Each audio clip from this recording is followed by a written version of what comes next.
Hey everyone, how's it going? Hello, welcome back to another session of Mixing with Jane. Yes, my name's Jane Arnison. Welcome to everyone. Lots of familiar names, not faces, kind of, whatever your little images are. I'm getting used to what they all look like. Hydrotex there, Simple Sam. Who else have we got? George K. What's up, George K? A few new people. Bishop's back. What's up? Envy Beckham. Lovely. Hello.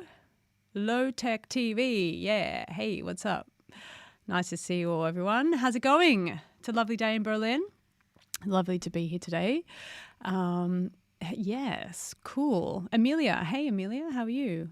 New name. Haven't seen you around before, I don't think. Lovely to see you all there. Awesome. Sam's gonna pop out to the balcony. I mean, if the weather's good where you are, where it is today in Berlin, the weather's gorgeous. So, good effort for being on the stream on a lovely day. All right, everyone. So I have a jam-packed session as always. What I thought I'd do today is I'm going to do kind of it in two parts. So the first thing, quite a few people have been asking me about some of the the basics around mixing, because I've kind of been getting really into the detail and going through mixes and stuff like that. So I thought that I would spend the first part of the session today going through again the the beginnings, like the setup stuff, right? I did it in the first stream, I think it was, and then I kind of got deep into the kind of mixing part of it. But I understand that the beginning part of a mix is often like confusing. Like, what do I do? Where do I start? How do I organize it first? And to be fair, these steps and like getting everything like set up properly is actually one of the little secrets to making your mix like actually kill it. So I think it's a really important thing to revisit. So we're going to check it out, do that again with, we're going to use Faithful, which is submitted by, I'm so bad that I only save the tracks with the name of the song, and I forget to save it with the name of the person who submitted it. So if you're the one who submitted it, we're doing Faithful. Maybe Ida on the chat can give us a heads up about who submitted this track. So we're going to use Faithful as the kind of setting up a mix and kind of going through all that. So please throw your questions in. We're going to talk about organization, gain stage, the mix bus setup, and then we'll see how we go. But I'm going to spend half an hour on that. And then the second part, Hydrotex here today, and as promised, I think it was last week, I'm going to check out Hydrotex track today. So yes, really awesome, hard-hitting track, really, really cool. And it's actually a kind of not a full mix actually, because Hydrotex sent in stems. So it's kind of an interesting one. We can do, it's like essentially it's a stem mix / kind of towards mastering, I guess. I'm treating it as a stem mix because I'm a mix engineer. And also through doing this mix, we can have a, listen to it and give some insights, and I'll also give some feedback on the master as well, obviously. Cool. So that's the vibe today. Let's do it. Hey, let's not waste any time. Actually, I'm going to give a shout out for the girls in the house, female and non-binary people in the house. I run an initiative called Pathwaves. It's pathwaves.de if you want to check it out. And it's basically, the initiative is about like trying to get more people like me in the industry, because there's not a lot of us. And so I run this initiative in Berlin, and we do an online program, and it's starting next week. So if anyone is out there who is underrepresented and wants to get into this community and get a part of Pathwaves, check it out. Check out the website. Join us on Instagram. And next week I'm doing a live stream, which is where I'm going to kind of introduce the program and talk a lot about it. Okay, so www.pathwaves.de, Instagram /pathwaves.de. Check it out. All right. Okay, so let's do this. Faithful by Vico. That's it. Yes, awesome. Vico. So if Vico is here, we're doing your track, man. All right. Okay. So over we are to Ableton. Now, I know you're all Ableton heads. So, so Sam, it's Pathwaves, Waves. Yeah. That would be cool if Ida can throw that. Actually, I can do it. I have the power, I think. I'm going to do it. Hang on. .pathwaves.de. Check it out. And also our Instagram handle. You can check us out on YouTube as well. So, yeah. Okay. Right. So today focusing where we are. Now, also as I'm giving shout outs, let's also give shout out to ADSR, the wonderful ADSR platform that brings me to you, me live to you or whatever every week, giving online streams. There's so many more things on ADSR to check out. Amazing tutorials, courses, sound packs, plugins, an amazing Discord community. If you are listening and watching and you would like your track mixed, or some mixed feedbacks, production work, join the Discords and you can submit your track and all that kind of jazz. Okay, so yes, yay to ADSR. Right. As MV Beckham says, there's not a lot of female engineers in the cutthroat industry. Indeed, there isn't, but we're changing things. Awesome. All right. Okay.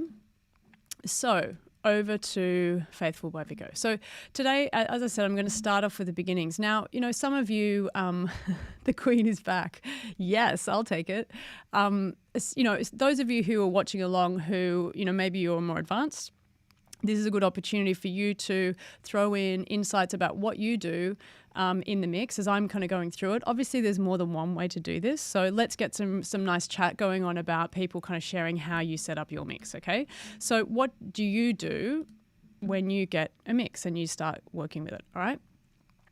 So this is the mix. There are 40 tracks and I'll just play a little bit of it and here we go. My God is faithful at the end of the day. Are you getting that in? Levels are good? Through everything. My God is faithful at the end of the day. You love me through it all. You are faithful. You are faithful. You answer when I call. You are faithful. You are faithful. You can. Yeah, okay, so I'm not going to play the whole track. It's a really lovely track by Vico. And so it's a kind of an R&B vibe with lots of vocals. And, when we're checking out the mix initially, well, the first thing, particularly as a mix engineer, I haven't heard this song before. Obviously, if you're mixing your own track, you know kind of what you did, but also when you come at it as a mixing engineer, you kind of you'll start to learn the track in a different way. So the first thing is that I notice here is that we've got vocals up on the top. It's a little bit confusing for me to know what's happening. We've got vocals, backing vocals, then cello, then there's a choir, then there's some doubles. I'm not quite sure what they are, something lo-fi. So basically the first thing I see is that it needs to be organized. Okay, so I'm not going to do this live because that is boring for you to watch. However, it is really important for you to get a sense of what goes where, because you can't until you, and I did this last week as well, until you understand what the different groups and how they're interacting with each other, you really have no hope in making the mix work together, right? So that's obviously got to be the important first step, right? So looking at this, I'm seeing there's lots of vocals. I want to kind of identify where the percussive aspects are, what the foundational elements are, what the harmonic foundational elements are, and then also I have to sort through all of these many, many layers of vocals. Okay, so that's the first thing. So let's go to something I prepared earlier. Where is it? Mix organize. Okay, so we're going to swap it out now. And, it's not organized. Hang on a second. Wrong one. Gosh, I hope I did organize this. Let's go here. That looks better. Okay, so now you can see, now this is my organizational structure. So, like who put, let's get some chat here. How do you organize your tracks when you're going to mix them? So I do an organizational structure that I start with percussion and drums at the bottom. And then I build it up with bass, so drums and percussion, and they're always blue for me. Bass is in brown. I don't know why bass is brown, but it is. And then I have the harmonic parts, the main harmonic parts. Then it goes to kind of lead instruments and lead bits and pieces. And then I have other harmonic layers like strings, and then we have vocals. So you can see there's loads of vocals there. So that really helps me to organize it. And quite often, most music these days often starts with a foundation of a rhythm section and some harmony. So this works for me to kind of get a sense for what the foundation of the song is, and then I can build things on top of it. Other people like to start with vocals first, so maybe they have their vocals up the top. So let me know, how do you organize it? Look, seeing here, what's Sam saying? Major pet peeve of me is that the leftmost track in the session view show up on top of the arrangement. Why is that weird? I guess I'm just used to that. Hydrotech saying that his usual stems look similar. Nice one. Awesome. Hey, Vico, welcome. Welcome. Yes, we're checking out your song. Yes.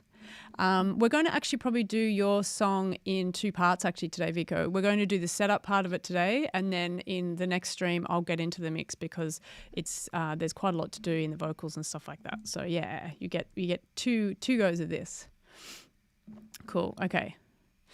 All right. So this is the organization, getting it set, etc. Right? So seems good. It's all fine. The next thing from there is to think about the gain stage.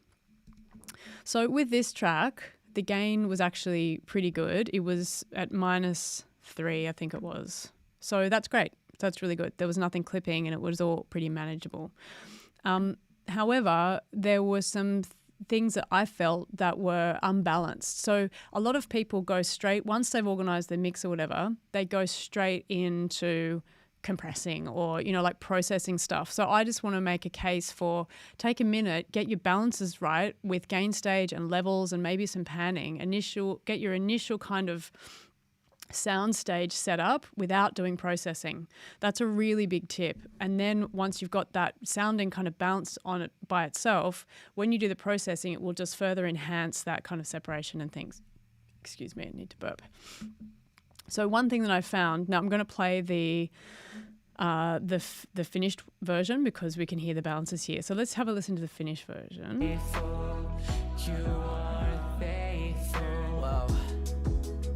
Fate's gotten me this far. Know you pay with a sacrifice, so you don't need no tip jar. But I still seem to doubt a lot, even when you're noticing these scars. And I can't deny I'm a dirty mess, but I'm still blessed. And you kickstart my day and night, no cutty though. Since birth, had a muddy soul, I ain't feeling whole. Got an ugly hole inside of my heart, can you play the role? Okay, so again, it sounds really nice, right? So with all of this stuff, remembering with mixing, it's not about changing things. It's about, is there a way that we can enhance it and make it even more interesting, even more, impactful. So the important thing to understand is what is the intention of the track? And with this track, the lyrics are obviously very, very important, and the support of the harmony is very important in the lyrics. Also, we want this to kind of the next thing is thinking about what is the point of the drum beat.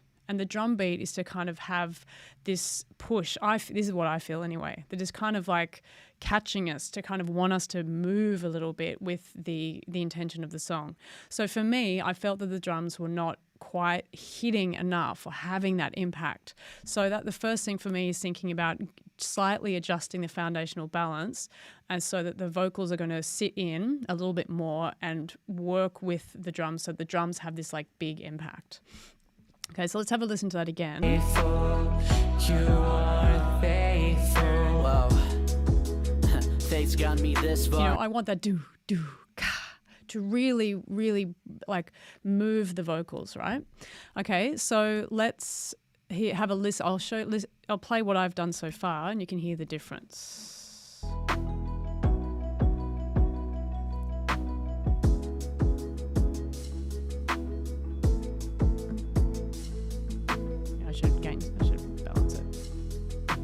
reason I can't deny I'm a dirty mess, but I'm still okay, so this is the pre-mix. Since birth had a muddy soul, I ain't feeling whole, got an ugly hole inside of my heart. This is me.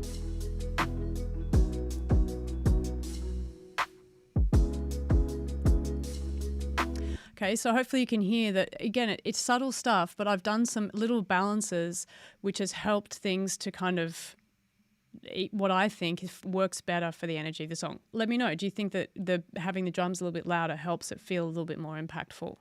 And that was done with gain staging. So, how we gain stage, there's many ways to gain stage. The way that I have done it in Ableton is to select the drum parts and go down here, as you can see, and adjust the gain. So I actually turned up the drums by 3.5 dB. Okay, so not everything has been gain stage. You can see the hats and the rest of the percussion hasn't changed, and I haven't touched the bass. That was all working quite well. I did go through and turn up the keyboard part, this part here. It's a really cool part. And it's working with the drums, and it's connecting the rhythm and the movement, the dun, dun, dun, across the harmonic layer into the vocal parts. So we really want to hear this. And also just a cool sound. So let's hear a bit more of it. This was also turned up a bit. Because again, it's driving it, right? It's driving. You don't want it too loud because the transients are quite loud on that sound. But it's definitely, we want that to come through the mix. The Kyoto sound, which comes in here, that was very, very loud, and I turned it down 8 dB. Maybe I've gone a little bit hard there, actually. I can bring it up a touch. Okay, and then et cetera, et cetera. I won't continue to go through it, but the important thing is that you listen to it. And the way that I do this, because one of the other things is that people get really overwhelmed with gain staging, right?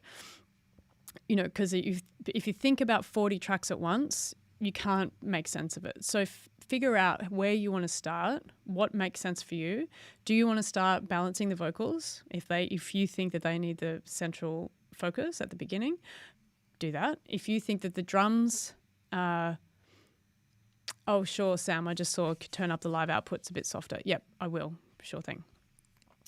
If you want to start with the drums and the foundation like I do, start there, okay? So I started with the bass, I got the drums, I got the level right, and I started adding things to it. And as I added them, if they were out of balance with each other, you make the adjustment. That's as simple as it is, okay?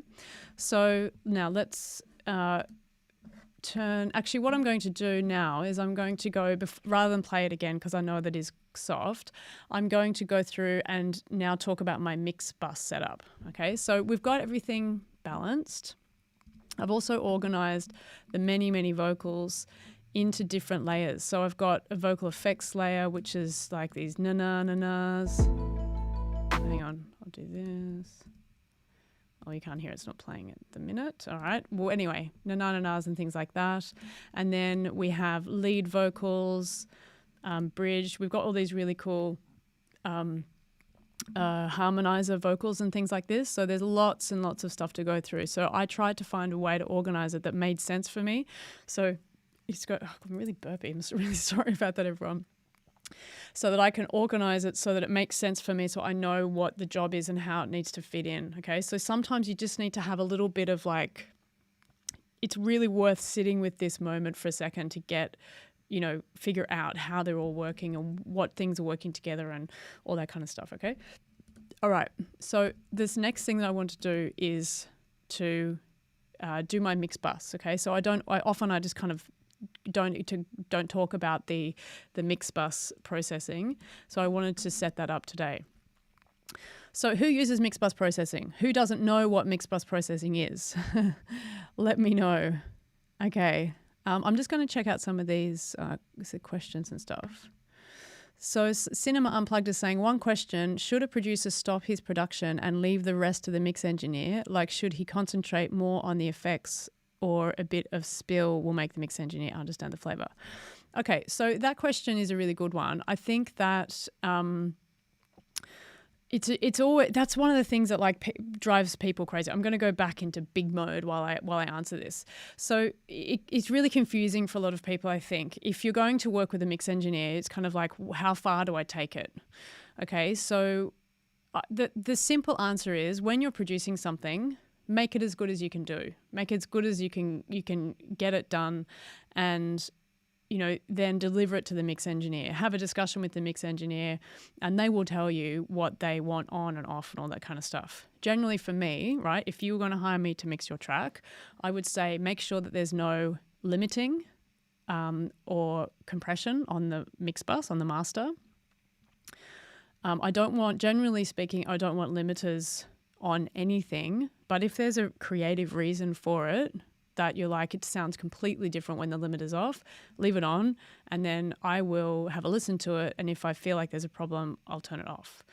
With things like, and I'm going to talk about this with Hydrotech's mix when we're doing in the second half, that one of the things that can be really, really difficult, the main things that are really difficult if you're going to mix someone else's track, if they really don't understand dynamic processing, which means limiting and compression generally, sometimes people overcompress and they can kill the energy of a part, like a kick drum, let's say, for example, and then it's hard to get it back once it's been ruined. But I mean, you got to work pretty hard to ruin it. So, if in doubt, you can turn it off. But I would say most often you can leave that stuff on. Same with EQ. If you've done EQ shape and you like the way it sounds, you can leave it on. The thing that for me can be tricky is particularly with things like vocals that are meant to be like front and center. If people always deliver those with effects on, like reverb and delay. So I get it that you've designed that vocal part and you want it to stay like that, for sure.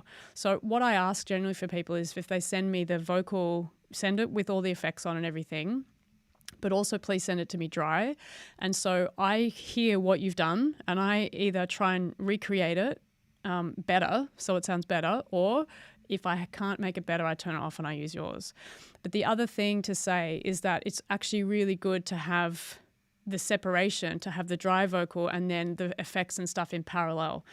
Often, this is like not for every genre of music and not for every track, but often it really helps to have that separation. It helps when you're trying to get the mix to really have the parts be separated and work with resonances and all this kind of stuff. So that's the answer. That's a kind of really long answer for you, but I think it's worth talking about. To summarize, do the best you can in production. Get it to the point where you're happy with it, or get it to the point where you can't get it any further. That's why you're hiring a mix engineer, and pass it on, and don't worry about it. Don't overthink it. The mix engineer, oftentimes when I'm doing a mix, I might find one or two tracks that I ask the producer to go back and to bounce it out for me without the effects on. But, generally just go for what you think. Okay. Right. That was a long explanation, but hopefully it was worth it. And yes. There's another there. Okay, so coming back to the other thing, now I'll go back into the other mode. So this is great. So I asked, what is mix bus processing and who does it? And I noticed that a lot of you are like, not really sure. Okay, so the point of mix bus processing is to put some glue and some final shaping on the output after you mix. It's often also called top-down mixing. And what the kind of classic thing to do is to put a compressor on the master, and the very famous one is an SSL VCA compressor like this one. Now this one's a really famous one because back in the day when people used analog consoles, when SSL made their G series consoles, you can check it out if you're interested, they put this hardware bit on the actual console, right? And so people were like, oh, cool. So we can, in our mix, we can then put it through that compressor. And this started a whole new trend, which is like continued to this day. Okay. So this is a mix bus compressor. Now, what to do with it is the next question. I see a lot of misuse of it. Now, the thing about mixed bus compression, in any bus compression, which means compressing a lot of different layers at once, is to think about you might have compression on all those individual layers. So generally speaking, the guide is go gentle. So you can see the settings here. with this, it kind of set, you can use these settings. The standard is for the ratio to be 2:1, so it's pretty gentle. And then you can either leave the release on auto or you can set it yourself. And I like to set it myself. Generally, the attack is slow and the release is fast. Okay, so the idea is that it's only just a little touch. It's not like overly controlling and slamming all of the sounds that come through. And a new feature which people often use is that we use a high pass filter. So what does that mean? What's a high pass filter on a compressor? Who wants to throw in their answer? Yeah. George K is asking, is the mix bus and the master the same thing? No, it's a very, very different thing. So mix bus is the mix bus processing when we're doing, it is on the master output, if that's what you're asking, but mastering and mix bus processing are two different things. So Bishop's saying what happens when you put a high pass filter in, you basically say anything below this point. So I've said anything below 96 hertz is going to not be compressed, all right? So then you're all saying it correct, only using compression on the highs, but the highs is misleading because it's actually everything above 100 hertz, which is most everything, right? Okay, so don't say highs because that's make people think that it's just compressing like 5,000 K or something like that, 5K, right? So it's just missing out that low bit. Yep. Why do we do that? Because low frequencies take up a lot of sound energy and often it can make the compressor work too hard. We actually don't want to compress those low frequencies. So we let it go through and just compress the mid-upper aspects of the sound, okay? Whew. All right, mix bus compression. So that's the first thing to do. Now, the second thing that people often that's it, mix bus. I did just mix bus compression for many years and didn't do anything else. These days, I also like to put an EQ on, and the EQ of choice for me at the moment, now I can't find it, I'm just going to check it out. I'm a really big fan of Manly, Massive Passive. Now I'm using UAD stuff here, but there's lots of different versions. There's a Native Instrument passive EQ, which is kind of similar. There's what other software versions of this kind of tube EQ? This is called a passive EQ because it's a tube EQ. It's super interesting. I'm not going to talk about it today, but basically in this transistor stage or whatever, they don't add, God, I can't even say it. I can't remember how to explain it. Basically, what it means is it does smooth and warm adjustments, but it maintains clarity and precision without it losing phase. So this is a great one for the mix bus. Using the EQ you choose on the mix bus, you've got to be careful about, right? So what kind of EQ do we want on the mix bus? Generally, I want what we call a character EQ. So I like an EQ that has a vibe. So this has got a tube, warm, lushy, expensive vibe to it. But some of the problems if you use an EQ with lots of vibe is that it can smear the tone or the frequencies as you cut and boost. Therefore, you make your mix less impactful, right? So just be careful about what you choose. This is a great one. There's a few. You can also check out people's mix bus EQ favorites and things like that. Okay, so that's what I do. Now, in terms of how do I set it up, sometimes I have a specific thing in mind. Other times, I just go the old preset route and excuse me, I might just do something like this one. I'm going to say like something like R&B or pop. Let's go for R&B, master R&B. Okay, so just pick something that kind of seems like it's in the vibe and then listen to it and see if you like it, right? Let's keep it simple. All right. The final thing I do, now it's not something that everyone needs to do. Anyone who's watched my streams, I'm a big freak for analog and I love tape. So I always put a tape on the end just for that fun little extra bit, because that's what I would do if I was in an analog studio. And then the final thing is now a limiter. Now you say limiter, what? generally this limiter is turned off, right? And I just would have it for the end when I'm going to bounce the mix out and I want to play it to the client, or I want to listen to it on my headphones when I'm riding home from the studio. That's the only time the limiter is on. Now I'm going to leave it on today because I'm streaming live and I want to make sure that the levels are, we've got a good level. All right, so what we got here, let's just check it out. Okay. So let's go back. Let's go to our. Now we need to set all this stuff, right? Okay. So we want the compressor to be moving around. We want it to be helping with the energy of the song, but we don't want it to be slamming. So generally for me, I definitely don't want it over 4 dB, and generally I have it about 2 to 3 dB, right? Okay. So I'm going to pull the threshold back until I get there.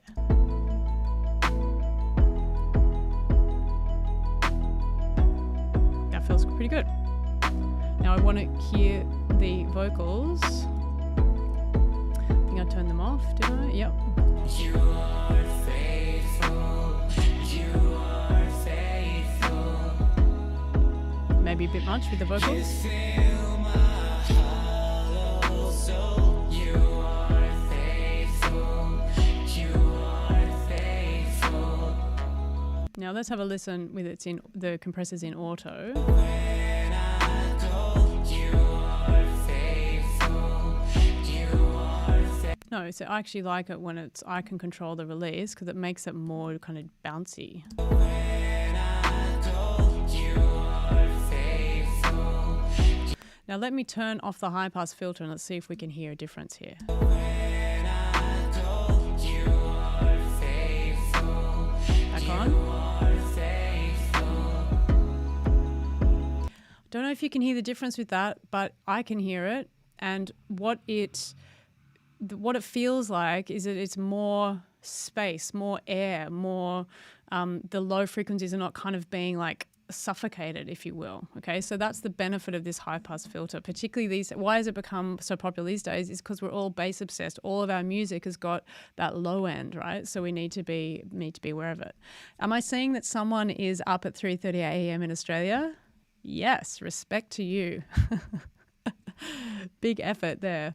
Okay, so there's the mix bus. Now let's have a listen to the Manly EQ and we'll see what we're doing here. So without, with it in. Now that's kind of, to me, meh, it's really not doing anything super interesting. So I'm going to take matters into my own hand and do the changes myself. Now I like what's happening in the low end, but what I don't like is I want to make it a little bit more sparkly. So someone is saying, Sakata, hey, how you going? Is saying, I have a doubt. Is using compressor on the master channel before mixing, is it good or bad? Very good question. Good to doubt it. I'm just showing you different ways. Now this is called, top down, or you start by setting up your master bus before you go in and listen to the individual things. This is a technique that a lot of mix engineers do. It's very popular in pop music, and it's used actually very extensively. So you make your decision about whether it's good or bad for you. I'm just showing you a different way to kind of check it out. But it's something to think about. And if you do it, if it's delicate, it works.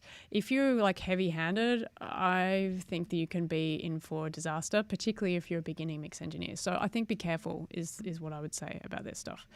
Okay, so as I said, I want it to be a little bit brighter up the top. So there's a cut here at 820, and I want to put this up to, actually I'm going to use the top band, and I'm going to see it goes all to 27K. Now that's super, super high. I'm going to boost it. I'm going to make it a shelf, and let's see what we've got. When I go, you are faithful. You are faithful. You catch me when I fall. Did you hear the difference there? So basically that really opened up the top end. And so that's something that's really nice that I like, that I wanted to help happen. I can also hear that I might do some work on the individual sounds to help make those parts more alive in the individual tracks. But I've kind of got this set up in a way that is ready to kind of receive that bit of extra excitement. It's all subtle, like it is subtle. Definitely, sometimes you might not be able to hear this. Now, someone is asking, why don't you put the compressor after the tape emulation? Now, that is because I come from analog, and generally speaking, in the old days, the master tape is where you record your mix, right? So that's it. So that's the end of the chain. So I like to, when I'm working in digital, I like to, because, I love the sound of analog mixes. So I kind of try and recreate what would have happened if I were in the studio, or if my favorite engineers were in the studio in the 90s and the 80s and whatever. Okay, so basically this chain is compression comes off the SSL desk, and then I would patch it out into an EQ, and then I would bring it back in, and then it would go to tape, and it would be recorded to tape, and then that's the end of the game. So that's the reason why I do it like that, and I like the authenticity of how it feels if I'm trying to emulate the most amazing mixes of all time, which have happened, in the 90s. I'm a 90s gal. So that's the answer to that. You could do it in different ways. Some people have said to me in the past, why are you using compression at all? Because isn't tape saturation, which is a combination of tonal shaping and compression, and they will be correct. And I guess you don't have to use compression. Sometimes I just use tape. Sometimes I don't use tape and I just use compression. Ultimately you've got to listen to the mix and decide what's helping and what isn't. So with that said, I don't know if tape's going to be the go for this mix. Let's have a listen to it.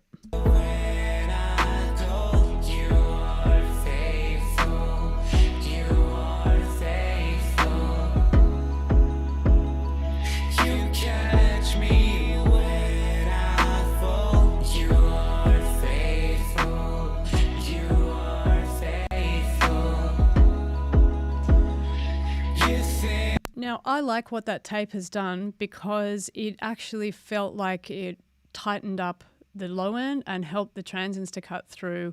It kind of made it feel a bit cleaner, and obviously there's a little bit of a volume jump there, but I like it actually, and it doesn't make it feel kind of dirty or grainy because this is a very high quality master tape emulation. So I'm into it. So I'm going to keep it. And then the final thing is super important is to check out when I'm looking to my limiter, I do not want to see massive amounts of compression on my limiter. I'm not mastering. I'm not trying to do that right now. All I want to do is to bring up the overall level for you all now when we're listening to it, and for me to listen when I'm cycling home or whatever, right, on my okay, so grand, we can have a little bit of movement there. Now, I could go on and start talking about meters and levels and LUFS and what level do we want it to be. I'm going to run out of time, obviously, so we're not going to talk about that today. But this is a basic process that I go through in order to set up the mix before I get it sounding pretty nice already, before I dive in and start to get like analytical onto all the little bits. Because the thing about a mix, and I'll go big again, the thing about a mix is that it's really easy to go into all the little details and start to fix and perfect and change things, but it's very easy to lose sight of whether or not the track needs it, right? So this idea of like getting a sense of the overall mix, getting it to feel, good already with very little processing, some subtle adjustment on the mix bus, obviously the gain staging, organization, and then we can go into the individual elements and we can better figure out what stuff is important to change and which things work well or which are fine. Okay, so that ends part one, which is about the setup. I hope that's been good for you. Now, Vico, you're going to have to tune in next week, well, not next week, the week after, when I'm going to come back to this track and we're going to mix it in more detail, and I'm going to focus on the vocals. There's lots of vocals, and so I want to give it a good attention. Okay, so we'll do a full hour on this mix in 2 weeks. Cool. Okay. All right. So that's the mix setup part of today over. Now we're going to move on to Hydrotech's mix, and yeah, here we go. All right.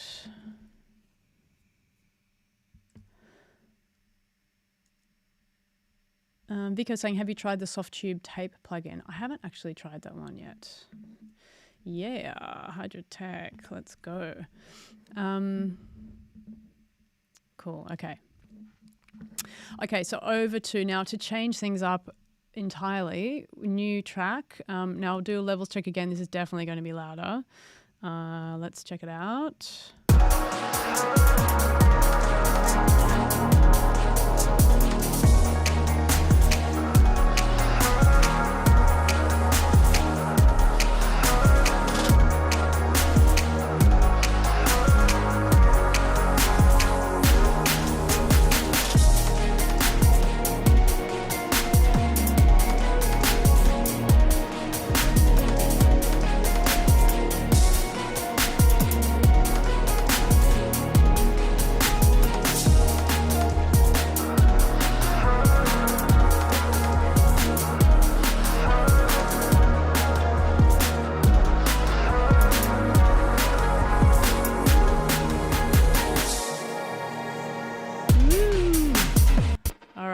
Okay.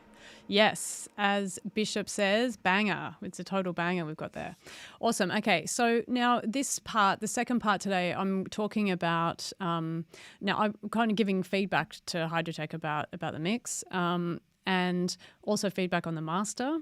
And then the theme lends itself to stem mixing because we have 1, 2, 3, 4, 5, 6 tracks and a reverb send and a what was called a delay send, which I was slightly confused about, but I'll talk about that. But essentially, it's a stem mix that we've got here, right? So there's lots of layers in each of these stereo stems that we have.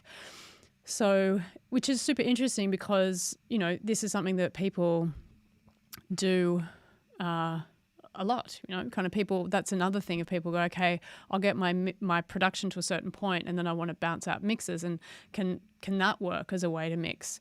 And so I wanted to bring this forward to talk about the ways that it can work and the things that you definitely need to be careful of, that sometimes can create more hassle at the back end, okay?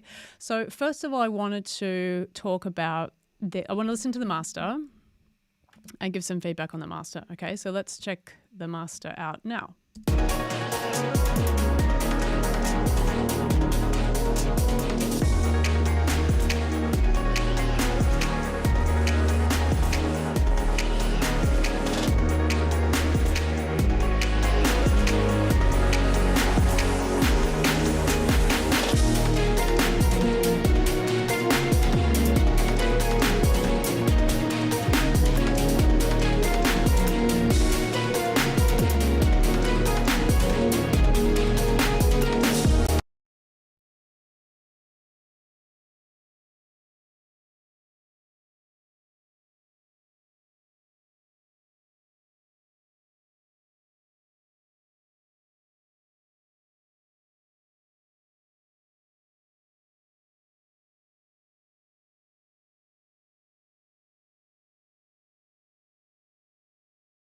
Oh, I just had a big whole long dialogue and had my my microphone off. Sorry, everyone. I'm back. Okay, so the first thing that I noticed here is that it's, you know, there's not a lot of dynamics. Okay, so it's a you know, it's a sausage. it's a black sausage, right? So this is, again, it's not necessarily a problem in and of itself, but it does say that there's not a lot of dynamics. And often what that means is that there's introduced distortion as well, right? So that was something that I heard in the master.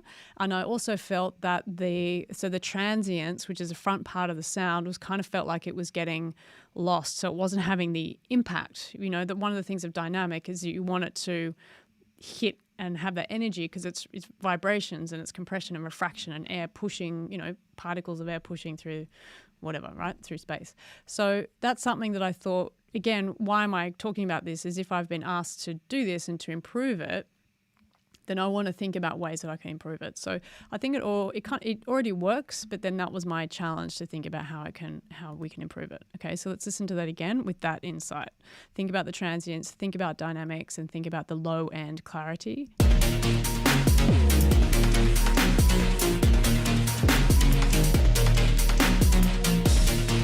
Okay, now switch it to what I've done so far.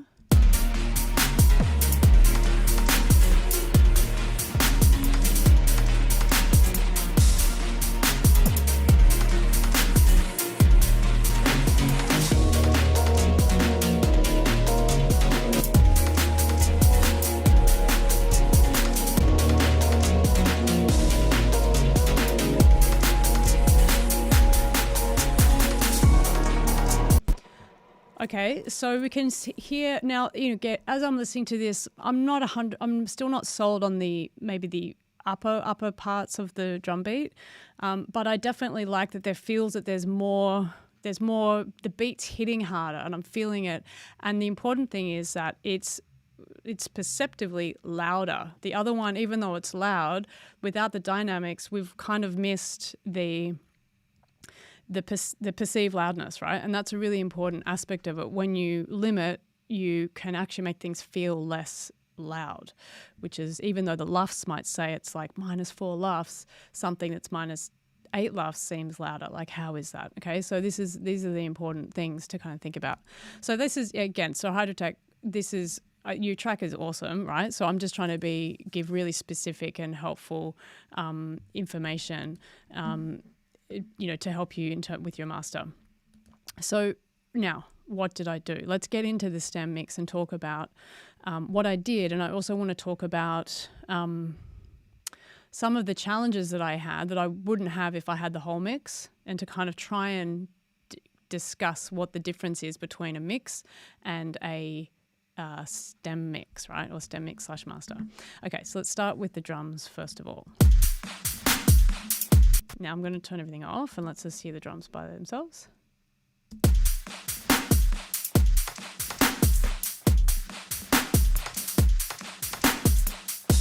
Okay, so with these drums, I felt that, again, they sounded pretty good, but then when they were with the bass, there was some kind of competition, and there was we were losing the impact. There was also some low mid stuff that's happening that felt sausage tech. Lol. Okay, so there was some low mid things that were coming through that I didn't like necessarily I think it was in the snare or some part. Okay, so I wanted to check those out. So what I did, all of my students when I teach at uni are always obsessed with multi-band compression, and I never talk about it because I think people will use it badly and too much. However, in this situation, we needed it. So because now this is to be serious about it. Why did I need to use this? Okay, so multi-band compression is really important tool to have when you need to make dynamic or amplitude adjustments, which is a transient shape over time, right? The amplitude level. To different frequency bands. So if you have an individual sound, most often it's, you know, like a kick drum, you don't need multi-band compression unless it's something really gnarly going on with it, right? When you have a group of instruments like a submix or something like that, of a drum submix, then we have lots of the different parts that might have problems that we need to isolate and adjust. So that in this instance, this is what I used. So let me try and isolate the things that I did first. Okay, so the first thing,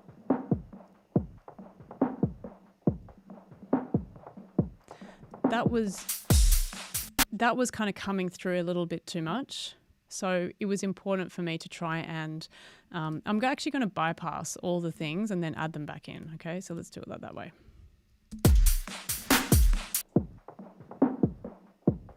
Okay, so this part here was taking it. There's a lot of the thing is that there's a lot of low mid energy across all of the stems. So I have to kind of try and think about. I want stuff to come through, so I have to make some decisions. So with this part, I wanted to control it and to kind of duck it out. So that's in that low mid muddy kind of range. So I decided to reduce it and gain it down slightly. Okay, so that's that bit. The next bit, if you've got your sub turned on, that's the sub. So with the sub, I actually wanted to turn it up a little bit. So I compressed it and I turned it up because I wanted it to have a little bit more power and impact. So let's have a listen to that.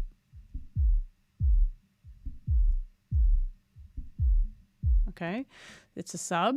Then the next thing I heard was, well, let's see what the next...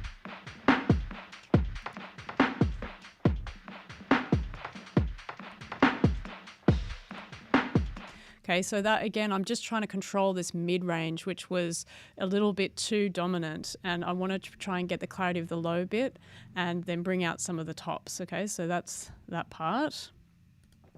Next, we have the upper mids, which is the transient. So I wanted those to come through a little bit more with a bit more impact.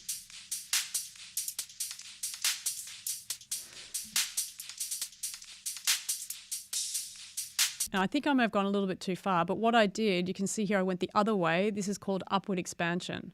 So I'm actually making them come out. I'm trying to make it a more transient, so it's going the other way. So here, the range, instead of it going negative, it's going positive. Okay, as we can see, it's going up. Okay, so there's that one. And then we've got, hang on a sec, then we've got the highs. Now when I heard that then, I felt like they were a bit too much, so I'm going to bring them down. Again, okay, so I wanted them to have a bit more energy. I did go a little excessive, so I'm going to bring them down a bit. Okay, so more vibes, more energy. Okay, and the only one that I haven't done is this kind of upper mid band, which...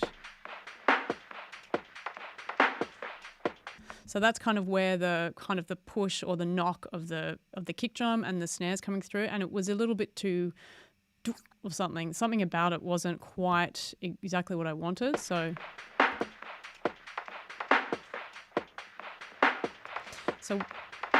what I chose to do was because the kick knock was coming more than the snare. So I wanted the snare to have a bit more impact. So I tried to isolate the area of the snare and to compress that to make it have a bit more power. And then I turned up the output of that, okay, slightly. So all in together. Turn it off.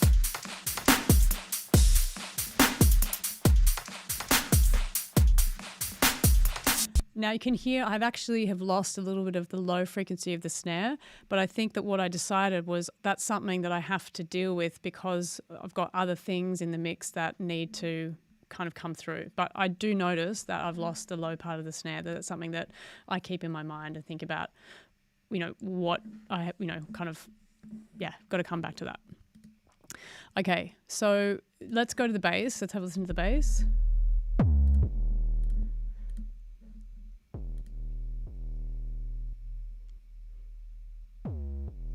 Okay, so the bass is lovely. Again, it's a super nice bass. I monoed it out in the bottom. Then I did a little bit of EQ to it. I just, here again, I cut this out because I want that to come through for the kick drum. So I'm trying to find some space for it. I used this for some subtle tonal shaping. I pushed 600 where the knock area is. I pushed a little bit of the uppers a little bit, and then I took out some of what I felt was a little bit muddy in that 200 range. Okay, can you hear the difference? It's a bit quiet there, I know, sorry. Then I used a slow optical compressor to bring it up a bit more. Maybe I didn't need to do this, but I just did because it sounds nice.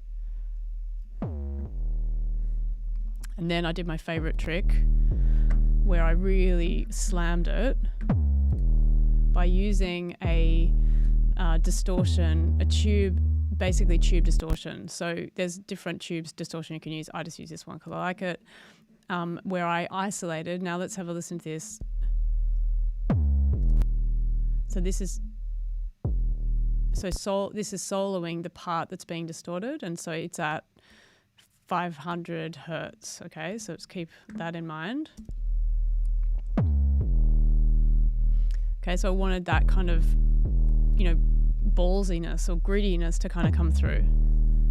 Now let's hear that with the drums.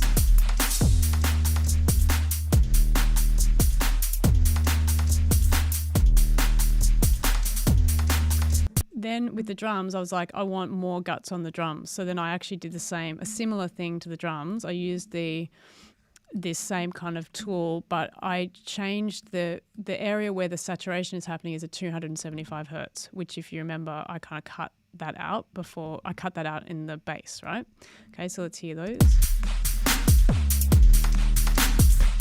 without it.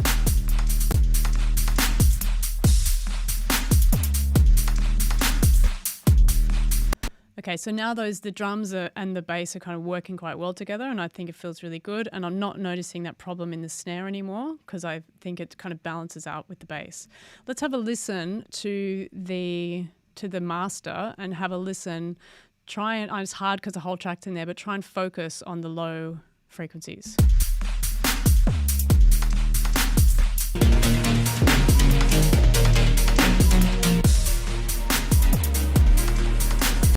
Okay, so we haven't got the rest of it done yet, but you can hear. So, okay, so hopefully we got a little bit more. What I wanted out of this was for that bass and that sub and that bass to be like really like gutsy, because that's what the song really wants, right? Okay, so then we move across to the instruments. Where are they? Somewhere here.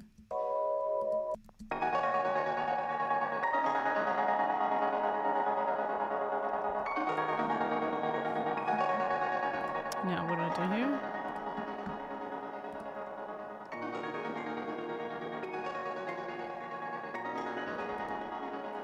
Now, I actually got to ask you, Hydrotech, some of the stems felt like different from the final master. So if we listen here.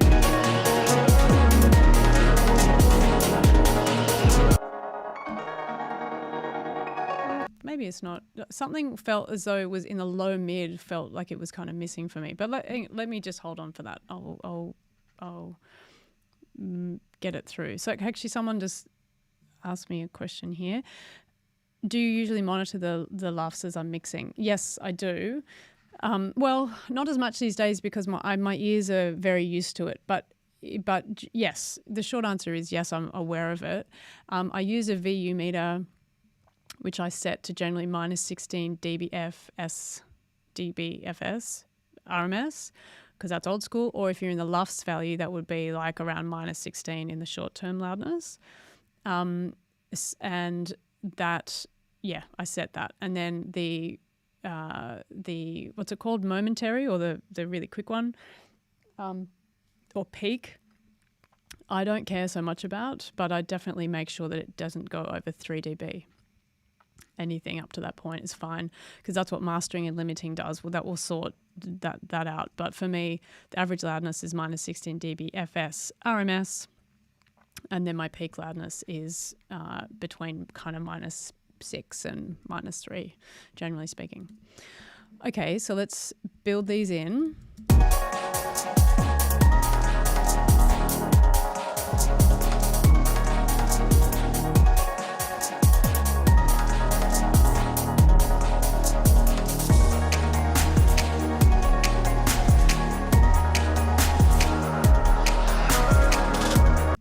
Okay, now I just want to talk about the vocals.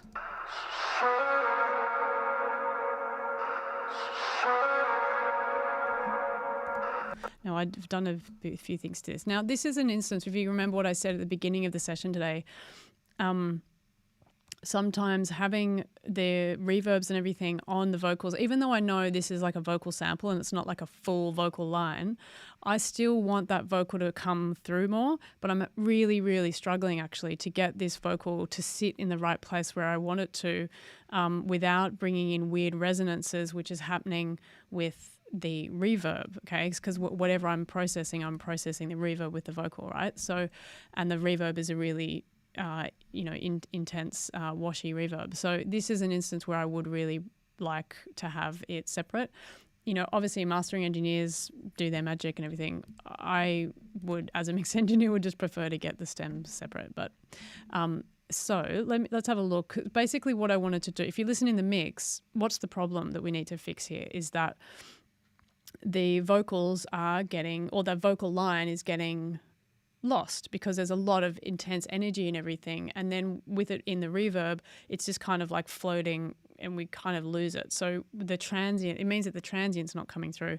So I want to try and get that front part of the sound to kind of come out of the mix a bit more. So let's see how I am trying to get that done.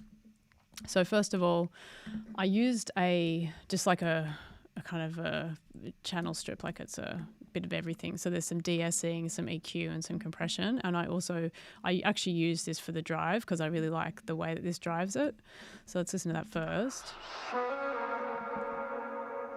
Turn it off.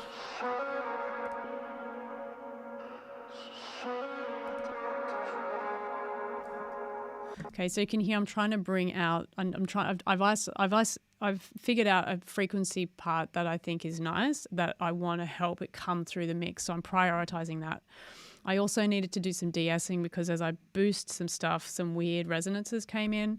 And I also did a really extreme cut here because the stuff was coming through and it was not sounding kind of gnarly. So as I started to process that more heavily, I heard some more things there, right? Okay. Then I compressed it again. A different compression. I used this in parallel this time. Again, that idea of kind of trying to bring these different kind of elements up. I'm just experimenting here.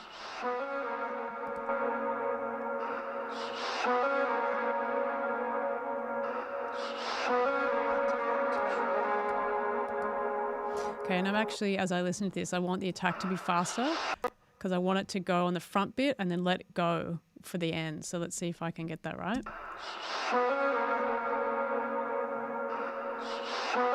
Okay, see that? And then off. Okay, so that's when the compressor's working on the front part of the sound and not working on the reverb part of the sound.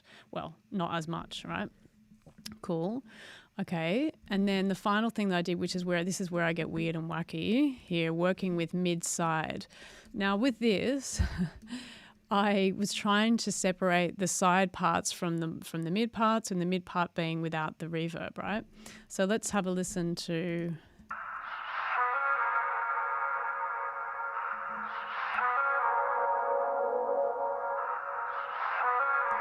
Okay, so I identified that was the part that's going to cut through the most, and I made that mono.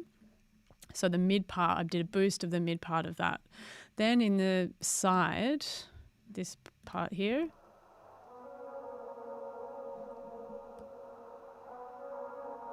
all of that stuff that's low from the sides, I really brought it down. So all of the side information is getting less. And then on the sides, that stuff, I boosted it up to kind of like, split the difference basically. Okay, so let's see how that sounds. Oh, hang on, I think I left it solid. Yeah.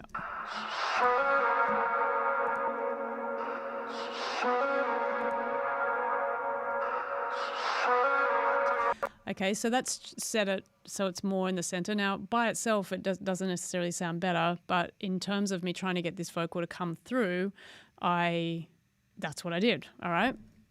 And then I sent it through to a really big delay. Now, in this one, I've decided to use a massive big delay. It's like 11 seconds to really help some of the sounds kind of push to the back to try and help the mix feel bigger by having more dimension in the back. All right, so let's have a listen to that. Turn it off. Maybe it's subtle. Okay, now let's have a listen to this all together.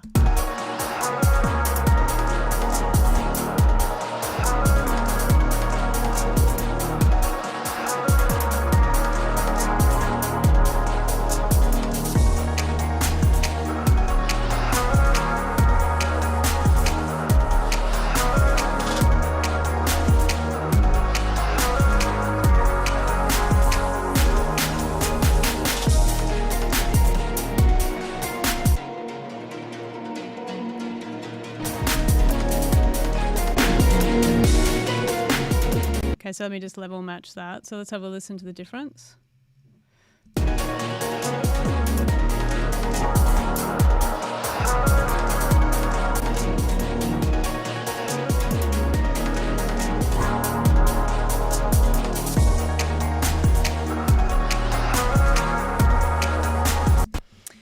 All right. So, I mean, I think that we'll leave it there. Now, there's certainly, I think for where I'm at with this from Hydrotech's comparing the mix and the master, there's some things definitely that I like better about what I've done in the stem mix so far. I definitely think the drums and particularly the drum impact, which is helping with the rhythmic accents of the bass. To kind of cut through, so it's feeling more alive. However, there's certain parts that within the kind of mid-range that I don't think is quite right in terms of the tone of it. I like better in the final track in some senses. So this is again, we're still working on it. However, hopefully there's been a few things that I wanted to bring out in this, what we did just now. So the first thing is for me to kind of talk about the areas where I would like as a mix engineer to have separation. So for example, kick drum as separate, kick and snare for me, I always want separate because they're always really important to balance with the bass and to balance with the vocals. So kick, snare, bass and vocal, I always want as dry stems because they're the parts of the track that generally sit in the mono field, right? So they're really important to have separate, in my opinion. And then, other than that, so vocals to have dry, I think, I made the case for that as well there today. You can always fix things and change stuff, but again, often it's just easier if you can is to go into the mix and make those adjustments before fixing tonal and balance and all that kind of stuff in the master. Let mastering do other jobs, which is, optimizing rather than, there's always a little bit of fixing in mastering, but yeah. Blah, blah, blah. Okay. Hopefully you get what I'm saying. And the other aspect, which I think is interesting about this is that, through doing this stem mix, I got the opportunity to talk about some of the more advanced processes like multi-bag compression, like dynamic EQ, like mid-side EQ, these kinds of things that, that can really help us to kind of work with weird sounds. The other thing is maybe you guys use you get samples from vinyl or you use samples from sample sound packs and stuff like that, and you can't separate the sound. So there are always instances where you can't separate it, and I think it's really important to know what different things you can do to manipulate and change and transform the sound across the 3 dimensions and stuff. So this is the end of a jam-packed session, as always. I hope that there's some really good insights for you to think about different ways you can approach the mix, different challenges when we work with stems, advanced processes like multiband, simple processes like setting up and organization. It's all part of the wonderful world of mixing, and that is a wrap for another week, my friends. I hope you had a good sesh. I'm all get all red at the end because I'm all excited from working so hard. So, as all, I always forget to say this, but you definitely, hit like and subscribe if you're into it. Tune in next week. I'm doing a production session. I'm going to focus on drums for the next 2 production weeks. So tips on getting your live drums to sound like really super, super tight and solid. And then also tips for working with programmed drums and stuff like that. So yes, thanks everyone. Thanks Hydrotech. Awesome track. Thank you, Vico, another awesome track. And have a lovely, lovely Tuesday wherever you are. See you later.